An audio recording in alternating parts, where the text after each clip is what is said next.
আসসালামু আলাইকুম। কি অবস্থা? আশা করি সবাই ভালো আছেন। আপনাদের দোয়ায় আমি অনেক, অনেক ভালো আছি। তো দেখতেছেন আমাদের ফারাঙ্গার কি একটা অবস্থা, মানে নতুন করে আপনার আবার রিপেয়ারিং করা হচ্ছে এগুলো।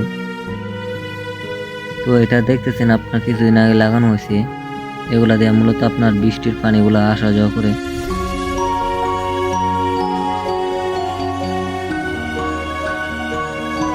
আর এই সেদারগুলোর মধ্যে মূলত আপনার চারাগুলো লাগানো হয় আরকি স্ট্রবেরি। আর এই পাইপগুলা দেখতেছেন, এই পাইপগুলার মাধ্যমে আপনার প্রত্যেকটা চারার গোড়ার মধ্যে পানি চলে যায় মেশিনের সাহায্যে।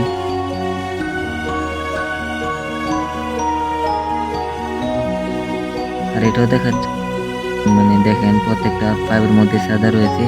মানে যে জায়গার মধ্যে চারাটা বসে ওই জায়গার মধ্যে আপনার মূলত ছাদাটা থাকে আর কি। এর সাহায্যে পরে এগুলোর মধ্যে আপনার পানি চলে যায়। আর মূলত রিপেয়ারিং করার পরে উপরে আপনার কাগজ দেওয়ার পরে আপনার মূলত এইরকম সিস্টেম হবে আর কি এটা। তো দেখেন বর্তমানে কি পরিষ্কার, মানে আমরা চারাগুলো তুলে তুলে ফেলছি। আর এটার কাজ মূলত অনেক কাজ বাকি, অনেক কাজ বাকি এটার এখনো, মানে সম্পূর্ণ হয় নাই এই কাজ।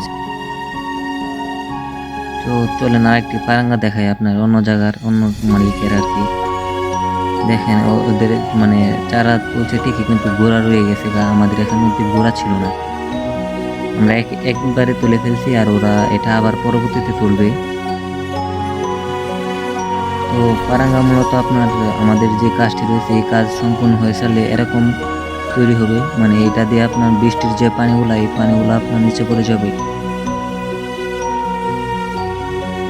তো চলেন এবার দেখাই আপনার মূলত কোন জায়গাটা থেকে আমাদের এখানে মানে প্রত্যেকটা চারার গোড়ার মধ্যে পানি চলে যায়। তো এই জায়গাটা থেকে মূলত আপনার মেশিনের সাহায্যে প্রত্যেকটা গাছের গোড়ার মধ্যে পানি চলে যায় আর কি। আজকের এই ভিডিওটি এ পর্যন্ত। সবাই ভালো থাকবেন, সুস্থ থাকবেন, আর নতুন ভিডিও দেখতে হলে অবশ্যই কমেন্ট বক্সে জানাবেন। আল্লাহ হাফেজ।